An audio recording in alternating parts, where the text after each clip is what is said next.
परम पूज्य गुरुदेव की कृपा से एक नए अध्याय को कहने का अवसर मिला। जय जय श्री श्यामा श्याम। श्री सुखदेव जी कहते हैं, परीक्षित तुम बड़े भाग्यवान हो। भगवान के प्रेमी भक्तों में तुम्हारा स्थान श्रेष्ठ है। तभी तो तुमने इतना सुंदर प्रश्न किया है। यूं तो तुम्हें बार बार भगवान की लीला कथाएं सुनने को मिलती हैं, फिर भी तुम उनके संबंध में प्रश्न करके उन्हें और भी सरस और भी नूतन बना देते हो। रसिक संतों की वाणी, कान और हृदय भगवान की लीला के गान, श्रवण और चिंतन के लिए ही होते हैं।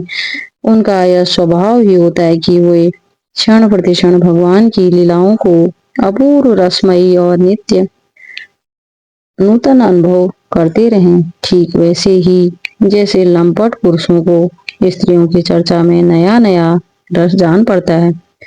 परीक्षित, तुम एकाग्र चित्त से श्रवण करो।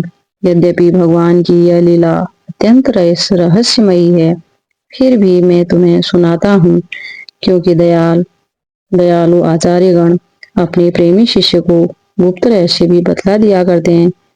यह तो मैं तुमसे पहले ही कह चुका हूँ कि भगवान श्री कृष्ण ने अपने साथी ग्वाल बालों को मृत्यु रूप अगासुर के मुंह से बचा लिया। इसके बाद वे उन्हें यमुना के पुलिन पर ले आए और उनसे कहने लगी, मेरे प्यारे मित्रों, यमुना जी का यह किनारा पुलिन अत्यंत रमणीय है। देखो तो सही, यहाँ की बालू कितनी कोमल और स्वच्छ है। हम लोगों के लिए खेलने की तो यहाँ सभी सामग्री विद्यमान है। देखो, एक और रंग बिरंगे कमल खिले हुए हैं और उनकी सुगंध से खींचकर भौरे गुंजार कर रहे हैं, तो दूसरी ओर सुंदर सुंदर पक्षी बड़ा ही मधुर कलरव कर रहे हैं, जिनकी प्रतिध्वनि से सुशोभित वृक्ष इस स्थान की शोभा बढ़ा रहे हैं। अब हम लोगों को यहाँ भोजन कर लेना चाहिए, क्योंकि दिन बहुत चढ़ आया है और हम लोग भूख से पीड़ित हो रहे हैं। बछड़े पानी पीकर समीप ही धीरे धीरे हरी घास चढ़ते रहें। ग्वाल बालों ने एक स्वर से कहा, ठीक है ठीक है। उन्होंने बछड़ों को पानी पिलाकर हरी हरी घास में छोड़ दिया और अपने अपने छीके खोल खोल कर भगवान के साथ बड़े आनंद से भोजन करने लगे। सबके बीच में भगवान श्री कृष्ण बैठ गए। उनके चारों ओर ग्वाल बालों ने बहुत सी मंडलाकार पंक्तियां बना ली और एक से एक सट कर बैठ गए। सबके मुंह श्री कृष्ण की ओर थे और सबकी आंखें आनंद से खिल रही थी। वन भोजन के समय श्री कृष्ण के साथ बैठे हुए ग्वाल बाल ऐसे शोभायमान हो रहे थे, मानो कमल की कणिका के चारों ओर उसकी छोटी छोटी छोटी बड़ी पंखुड़ियां सुशोभित हो रही हैं। कोई पुष्प तो कोई पत्ते और कोई कोई पल्लव, अंकुर, फल, छीके, छाल एवं पत्थरों के पात्र बनाकर भोजन करने लगे। भगवान श्री कृष्ण और ग्वाल बाल सभी परस्पर अपनी अपनी भिन्न भिन्न रुचि का प्रदर्शन करते। कोई किसी को हंसा देता तो कोई स्वयं ही हंसते हंसते लोटपोट हो जाता। इस प्रकार वे सब भोजन करने लगे। उस समय श्री कृष्ण की छटा सबसे निराली थी। उन्होंने मुरली को तो कमर की फेंट में आगे की ओर खोस लिया था। सिंगी और वेद सिंगी और वेद बगल में दबा लिए थे। बाएं हाथ में बड़ा ही मधुर घृत मिश्रित दही भात का ग्रास था और उंगलियों में अदरक, नींबू आदि के अचार मुरब्बे दबा रखे थे। ग्वाल बाल उनको चारों ओर से घेर कर बैठे हुए थे और वे स्वयं सबके बीच में बैठकर अपनी विनोद भरी बातों से अपने साथी ग्वाल बालों को हंसाते जा रहे थे। जो समस्त यज्ञों के एकमात्र भोक्ता हैं, वे ही भगवान ग्वाल बालों के साथ बैठकर इस प्रकार बाल लीला करते हुए भोजन कर रहे थे और स्वर्ग के देवता आश्चर्यचकित होकर यह अद्भुत लीला देख रहे थे। भरत वंश शिरोमणि परीक्षित, इस प्रकार भोजन करते करते ग्वाल बाल भगवान की इस रसमयी लीला में तन्मय हो गए। उसी समय उनके बछड़े हरी भरी घास के लालच से घोर जंगल में बड़ी दूर निकल गए। जब ग्वाल बालों का ध्यान उस ओर गया, तब तो वे भयभीत हो गए। उस समय अपने भक्तों के भय को भगा देने वाले भगवान श्री कृष्ण ने कहा, मेरे प्यारे मित्रों, तुम लोग भोजन करना बंद मत करो। मैं अभी बछड़ों को लिए आता हूँ ग्वाल बालों से। इस प्रकार कहकर भगवान श्री कृष्ण हाथ में दही भात का कौर लिए ही पहाड़ों, गुफाओं, कुंजों एवं अनन्य भयंकर स्थानों में अपने तथा साथियों के बछड़ों को ढूंढने चल दिए। परीक्षित, ब्रह्मा जी पहले से ही आकाश में उपस्थित थे।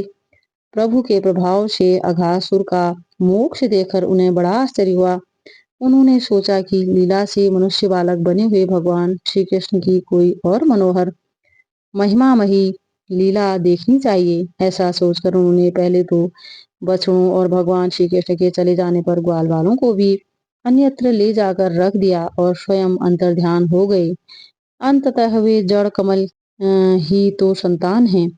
भगवान श्री कृष्ण बछड़े न मिलने पर यमुना जी की पुलिन पर लौट आए, परंतु यहाँ क्या देखते हैं कि ग्वाल बाल भी नहीं है। तब उन्होंने वन में घूम घूम कर चारों ओर उन्हें ढूंढा, परंतु जब ग्वाल बाल और बछड़े उन्हें कहीं न मिले तब वे तुरंत जान गई कि यह सब ब्रह्मा जी की करतूत है। वे तो सारे विश्व के एकमात्र ज्ञाता है। अब भगवान श्री कृष्ण ने बछड़ों और ग्वाल बालों की माताओं को तथा ब्रह्मा जी को भी आनंदित करने के लिए अपने आप को ही बछड़ों और ग्वाल बालों दोनों के रूप में बना लिया, क्योंकि वे ही तो संपूर्ण विश्व के कर्ता सर्वशक्तिमान ईश्वर हैं। परीक्षित, वे बालक और बछड़े संख्या में जितने थे उतने छोटे छोटे उनके शरीर थे। उनके हाथ पैर जैसे जैसे थे, उनके पास जितनी और जैसी छड़ियां, शिंगी, बांसुरी, पत्ते और छीके थे, जैसे और जितने वस्त्राभूषण थे, उनके शील, स्वभाव, गुण, नाम, रूप और अवस्थाएं जैसी थी। जिस प्रकार वे खाते पीते और चलते थे, ठीक वैसे ही और उतने ही रूप में सर्वस्वरूप भगवान श्री कृष्ण प्रकट हो गए। उस समय यह संपूर्ण जगत विष्णु रूप है। यह वेद वाणी मानो मूर्तिमती होकर प्रकट हो गई। सर्वात्मा भगवान स्वयं ही बछड़े बन गए और स्वयं ही ग्वाल बाल अपने आत्मस्वरूप बछड़ों को अपने आत्मस्वरूप ग्वाल बालों के साथ द्वारा घेर कर अपने ही साथ अनेकों प्रकार के खेल खेलते हुए उन्होंने ब्रज में प्रवेश किया।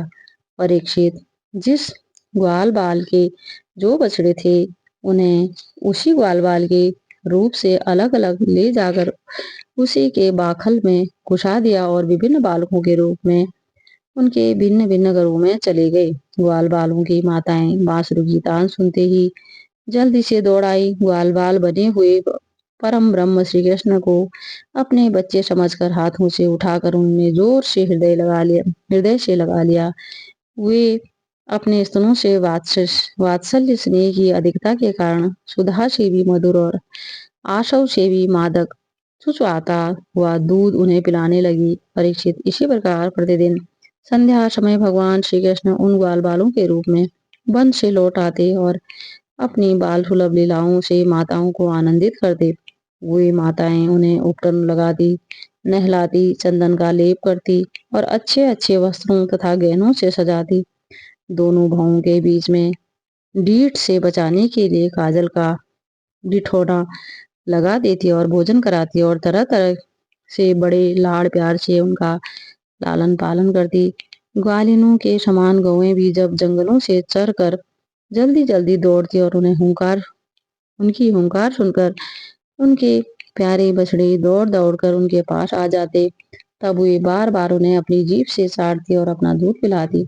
उस समय स्नेह की अधिकता के कारण उनके थनों से स्वयं ही दूध की धारा बहने लगती। इन गायों और ग्वालिनों का मातृ भाव पहले जैसा ही ऐश्वर्य ज्ञान रहित और विशुद्ध था। हाँ, अपने असली पुत्रों की अपेक्षा इस समय उनका स्नेह अवश्य अधिक था। इसी प्रकार भगवान भी उनके पहले पुत्रों के समान ही पुत्र भाव दिखला रहे थे, परंतु भगवान में उन बालकों के मोह जैसा मोह का भाव नहीं था कि मैं इनका पुत्र हूँ। अपने अपने बालकों के प्रति ब्रजवासियों की स्नेहलता दिन प्रतिदिन 1 वर्ष तक धीरे धीरे बढ़ती ही गई। यहाँ तक कि पहले श्री कृष्ण में उनका जैसा असीम और अपूर्व प्रेम था, वैसा ही अपने इन बालकों के प्रति भी हो गया। इस प्रकार सर्वात्मा श्री कृष्ण बछड़े और ग्वाल बालों के बहाने गोपाल बनकर अपने बालक रूप के वत्स रूप का पालन करते हुए 1 वर्ष तक वन और गोष्ठ में क्रीड़ा करते रहे। जब 1 वर्ष पूरा होने में 5-6 रात शेष रह गई, तब एक दिन भगवान श्री कृष्ण बलराम जी के साथ बछड़ों को चराते हुए वन में गए। उस समय गौएं गोवर्धन की चोटी पर घास चर रही थी। वहां से उन्होंने ब्रज के पास ही घास चरते हुए बहुत दूर अपने बछड़ों को देखा। बछड़ों को देखते ही गौओं का वात्सल्य स्नेह उमड़ आया। वे अपने आप ही शुद्ध बुद्ध खो बैठी और ग्वालों के रोकने की कुछ भी परवाह न कर जिस मार्ग से वे न जा सकते थे, उस मार्ग से हुंकार करती हुई बड़े वेग से दौड़ पड़ी। उस समय उनके थनों से दूध बहता जाता था और उनकी गर्दनें सिकुड़कर ढील से मिल गई। वे पूंछ और सिर उठाकर इतने वेग से दौड़ रही थी कि मालूम होता था मानो उनके 2 ही पैर हैं। जिन गौओं के और भी बछड़े हो चुके थे, वे भी गोवर्धन के नीचे अपने पहले बछड़ों के पास दौड़ आई और उन्हें स्नेहवश अपने आप बहता हुआ दूध पिलाने लगी। उस समय वे अपने बच्चों का एक एक अंग ऐसे चाव से चाट रही थी मानो उन्हें अपने पेट में रख लेंगी। गोपू ने उन्हें रोकने का बहुत प्रयत्न किया, परंतु उनका सारा प्रयत्न व्यर्थ रहा।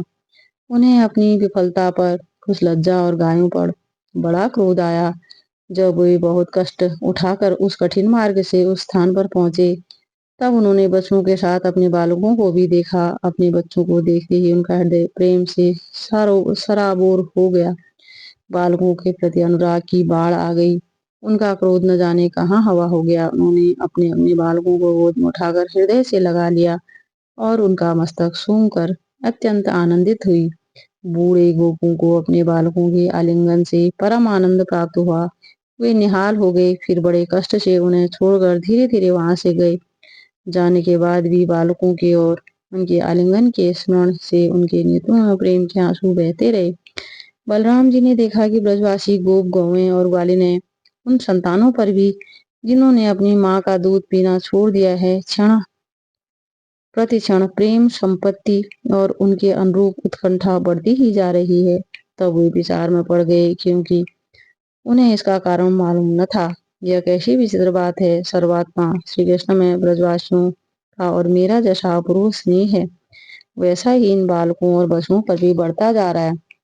यह कौन सी माया है, कहाँ से आई है? यह किसी देवता की है, मनुष्य है अथवा असुरों की? परंतु क्या ऐसा भी संभव है? नहीं नहीं, यह तो मेरे प्रभु की माया है और किसी की माया ऐसी सामर्थ्य नहीं है जो मुझे भी मोहित कर ले। बलराम जी ने ऐसा विचार करके ज्ञान दृष्टि से देखा तो उन्हें ऐसा मालूम हुआ कि इन सब बछड़ों और ग्वाल वालों के रूप में केवल श्री कृष्ण ही श्री कृष्ण हैं।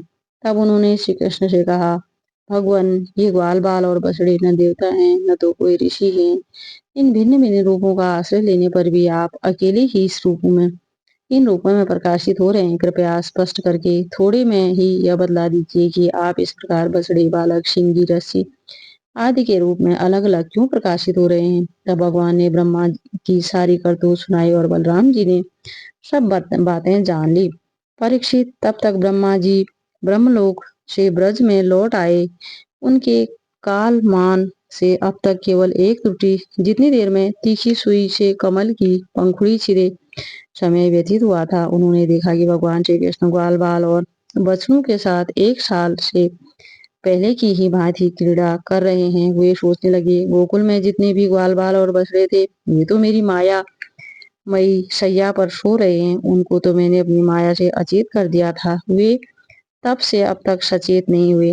अब मेरी माया से मोहित ग्वाल बाल और बछड़ों के अतिरिक्त ये उतने ही दूसरे बालक तथा बछड़े कहाँ से आ गए जो 1 साल से भगवान के साथ खेल रहे हैं। ब्रह्मा जी ने दोनों स्थानों पर दोनों को देखा और बहुत देर तक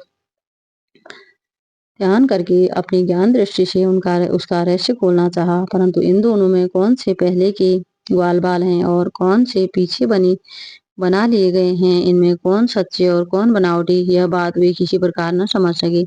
भगवान श्री कृष्ण की माया में तो सभी मुग्ध हो रहे हैं, परंतु कोई भी माया मोह भगवान का स्पर्श नहीं कर सकती। ब्रह्मा जी उन्हीं भगवान श्री कृष्ण को अपनी माया से मोहित करने चले थे, किंतु उनको मोहित करना तो दूर रहा, वे अजन्मा होने पर भी अपनी ही माया से अपने आप मोहित हो गए।